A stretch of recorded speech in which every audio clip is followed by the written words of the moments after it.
मित्रों, गंगोत्री स्कूल गोंडल में आपका हार्दिक स्वागत है। आज हम कक्षा 6 विषय हिंदी व्याकरण में विराम चिन्ह के बारे में पढ़ेंगे। विराम चिन्ह, इसका हम शाब्दिक अर्थ सबसे पहले देखते हैं। विराम यानी रुकना, चिन्ह यानी निशान, यानी वाक्य पढ़ते समय जहाँ हम रुकने के बाद जिस चिन्ह यानी निशान का उपयोग करते हैं उसे विराम चिन्ह कहते हैं।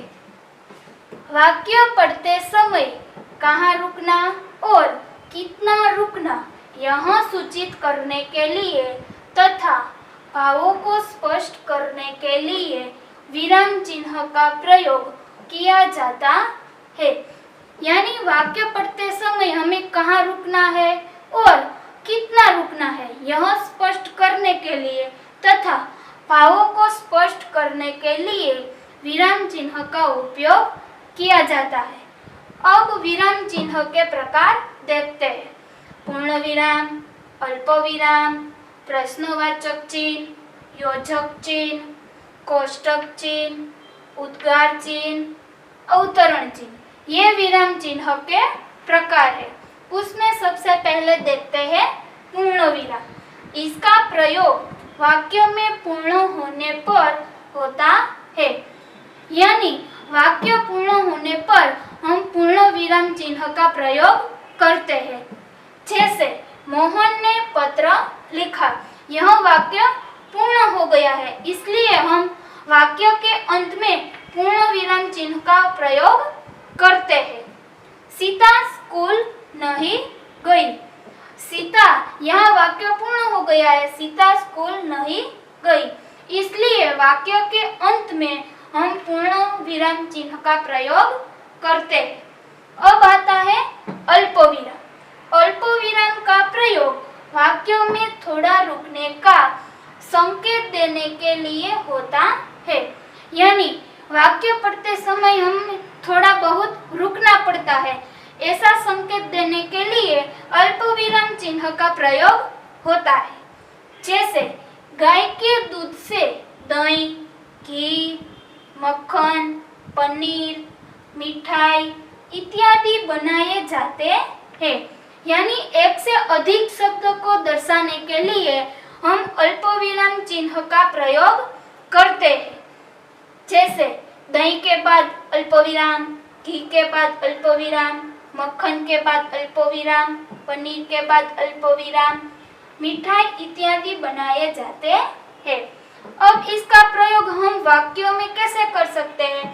गीता गृह कार्य करके खेलने गई, यानी गीता गृह कार्य करके उसके बाद हम थोड़ा रुके हैं, खेलने गई, इसलिए गीता गृह कार्य करके जहाँ हम रुके हैं वहाँ अल्प विराम चिन्ह का प्रयोग करते हैं, खेलने गई। वाक्य पढ़ते समय कहाँ रुकना और कितना रुकना यह सूचित करने के लिए तथा भावों को स्पष्ट करने के लिए विराम चिन्ह का प्रयोग होता है। विराम चिन्ह के प्रकार पूर्ण विराम, अल्प विराम, प्रश्नवाचक चिन्ह, योजक चिन्ह, कोष्ठक चिन्ह, उद्गार चिन्ह, अवतरण चिन्ह, ये विराम चिन्ह के प्रकार है। उसमें पूर्ण विराम, इसका प्रयोग वाक्य पूर्ण होने पर होता है। अल्प विराम, अल्प विराम का प्रयोग वाक्यों में थोड़ा रुकने का संकेत देने के लिए होता है। तो आपको पूर्ण विराम और अल्प विराम अच्छे से समझ में आ गया होगा। अब प्रश्नवाचक चिन्ह, किसी व्यक्ति से कोई जानकारी प्राप्त करने के लिए वाक्य के अंत में प्रश्नवाचक चिन्ह लगाया जाता है, यानी किसी व्यक्ति से कोई जानकारी प्राप्त करने के लिए हम प्रश्नवाचक चिन्ह का प्रयोग करते हैं। जैसे क्या तुम विद्यालय गए थे, यानी हम इस वाक्य में प्रश्न पूछते हैं, विद्यार्थी से हम जानना चाहते हैं क्या तुम विद्यालय गए थे, तो यह वाक्य के अंत में प्रश्नवाचक चिन्ह का प्रयोग किया गया है। तुम घर कैसे पहुंचे, यानी हम यहाँ प्रश्न पूछते हैं, तो प्रश्न वाक्यों के अंत में हम प्रश्नवाचक चिन्ह का प्रयोग करते हैं। अब योजक चिन्ह, जब दो शब्दों को जोड़ने या परस्पर संबंध बताने के लिए एक ही शब्द को दोहराने के लिए योजक चिन्ह का प्रयोग किया जाता है। यानी किसी परस्पर संबंध दर्शाने के लिए या एक ही शब्द को दोहराने के लिए योजक चिन्ह का प्रयोग किया जाता है। जैसे सबके जीवन में सुख दुख आते रहते हैं, यानी ये दोनों शब्दों में हम परस्पर संबंध दर्शाते हैं, सुख और दुख, इसलिए इस दोनों शब्दों के बीच योजक चिन्ह का प्रयोग किया गया है। गीता और श्याम साथ साथ चलते हैं, यानी साथ साथ ये एक ही शब्द दोहराया गया है, इसलिए साथ साथ के बीच हम योजक चिन्ह का प्रयोग करते हैं। उसके बाद आता है कोष्टक चिन्ह। किसी शब्द के अर्थ अधिक स्पष्ट करने के लिए कोष्टक चिन्ह का प्रयोग होता है। यानी कठिन शब्द को हम सरल अर्थ में बताने के लिए कोष्टक चिन्ह का प्रयोग किया जाता है। जैसे अध्ययन हर क्षेत्र में लाभ देता है, यानी अध्ययन शब्द है वो कठिन है, उसका सरल अर्थ कोष्टक में बताया है पढ़ना।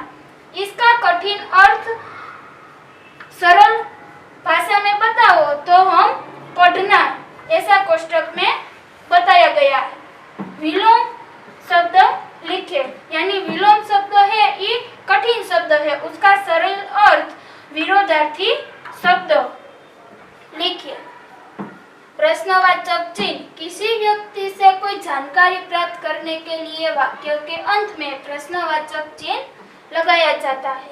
योजक चिन्ह, जब दो शब्दों को जोड़ने या परस्पर संबंध बताने के लिए और एक ही शब्द को दोहराने के लिए योजक चिन्ह का प्रयोग किया जाता है।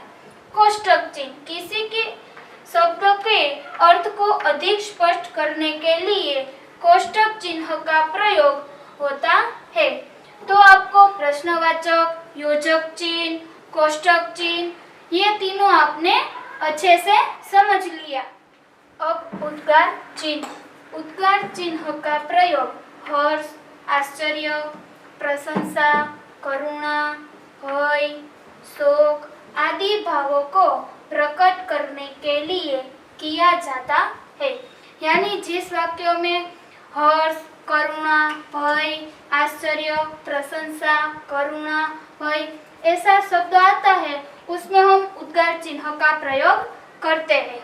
जैसे वाह आपने तो कमाल कर दिया, यानी वाह शब्दों में प्रशंसा का भाव दिखाई दे रहा है, इसलिए वाह शब्द के बाद हम उद्गार चिन्ह का प्रयोग करते हैं। बाप रे उसे ज्यादा चोट लग गई, यानी यहाँ करुणा का भाव दिखाई दे रहा है, इसलिए बाप रे शब्द के बाद उद्गार चिन्ह का प्रयोग करते हैं। उसके बाद आता है अवतरण चिन्ह। किसी व्यक्ति की कही हुई बात को उसी तरह प्रकट करने के लिए अवतरण चिन्ह का प्रयोग किया जाता है। यानी कोई व्यक्ति ने कोई कहा है, नारा दिया है या कोई बात कही है, उसी तरह हमें प्रकट करना है, यानी कि बताना है, लिखना है, तो उसी तरह बताना है, उसमें हम अवतरण चिन्ह का प्रयोग करते हैं। जैसे राम ने कहा सत्य बोलना सबसे बड़ा धर्म है, यानी राम ने कहा उसके बाद हम अल्पविराम चिन्ह का प्रयोग करते हैं। जो कहा है वहां से हम अवतरण चिन्ह का प्रयोग करते हैं। सत्य बोलना सबसे बड़ा धर्म है, यहाँ वाक्य पूर्ण हो गया है, उसमें हम अवतरण चिन्ह यहाँ खत्म करते हैं। शास्त्री जी ने नारा दिया जय जवान जय किसान, यानी शास्त्री जी ने नारा दिया उसके बाद हम अल्पविराम लगाते हैं। जय जवान यहाँ से नारा शुरू हुआ, इसलिए अवतरण चिन्ह हम यहाँ लगाते हैं। जय जवान, उसके बाद हम थोड़ा रुके हैं, इसलिए हम यहाँ अल्पविराम चिन्ह का प्रयोग करते हैं। जय किसान, यह नारा खत्म हो गया है, इसलिए अवतरण चिन्ह हम यहाँ खत्म करते हैं। उद्गार चिन्ह का प्रयोग हर्ष, आश्चर्य, प्रशंसा, करुणा, भय, शोक आदि भावों को प्रकट करने के लिए किया जाता है। अवतरण चिन्ह किसी व्यक्ति की कही हुई बात को उसी तरह प्रकट करने के लिए अवतरण चिन्ह का प्रयोग किया जाता है। अब वाक्य देखते हैं। हाँ, मैंने सारा काम कर लिया, यानी हाँ शब्दों के बाद हम थोड़ा रुके हैं, इसलिए हम यहाँ अल्पविराम चिन्ह का प्रयोग करेंगे।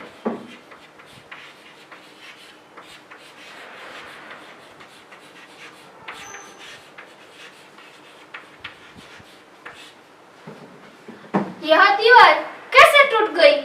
यानी इस वाक्य में हम प्रश्न पूछते हैं, इसलिए वाक्य के अंत में हम प्रश्नवाचक चिन्ह का प्रयोग करेंगे।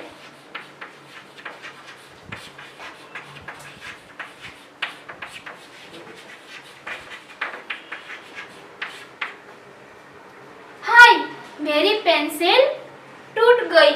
यानी हाय शब्द के बाद हम थोड़ा रुके हैं और हाय शब्द है उसमें करुणा का भाव दिखाई दे रहा है, इसलिए हाय शब्द के बाद हम उद्गार चिन्ह का प्रयोग करेंगे।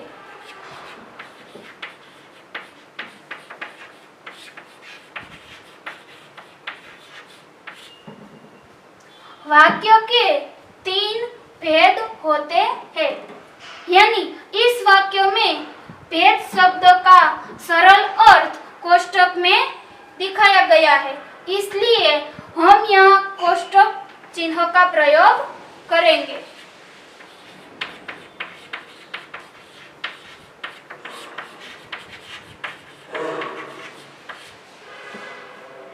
बच्चे बगीचे में खेल रहे हैं। इस वाक्य पूर्ण हो गया है, इसलिए अंत में हम पूर्ण विराम लगाएंगे।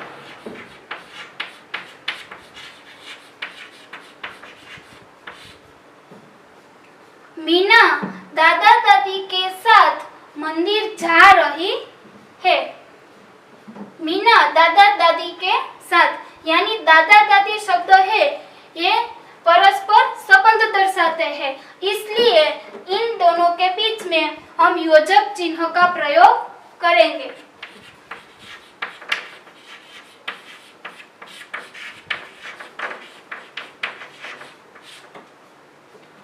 जीवन विश्व की संपत्ति है, जयशंकर ने कहा। तो जयशंकर ने क्या कहा? जीवन विश्व की संपत्ति है, यानी यहाँ से शुरू हुआ अवतरण चिन्ह और यहाँ से खत्म हुआ कि जयशंकर ने जो कहा है वहाँ से हम अवतरण चिन्ह शुरू करेंगे और जहाँ वाक्य पूर्ण होता है वहाँ हम अवतरण चिन्ह खत्म करेंगे।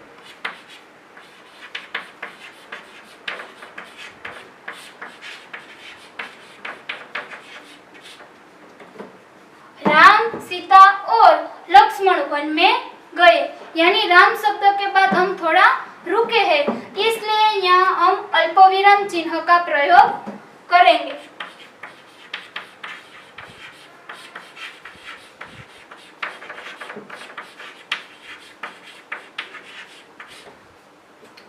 तुम कहाँ जा रहे हो?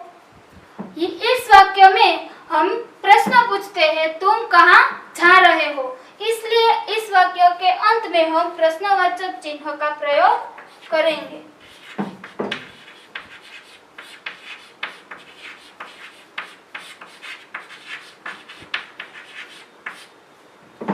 सूरज खेत में जा रहा है। यह वाक्य में वाक्य पूर्ण हो गया है, इसलिए अंत में हम पूर्ण विराम लगाएंगे।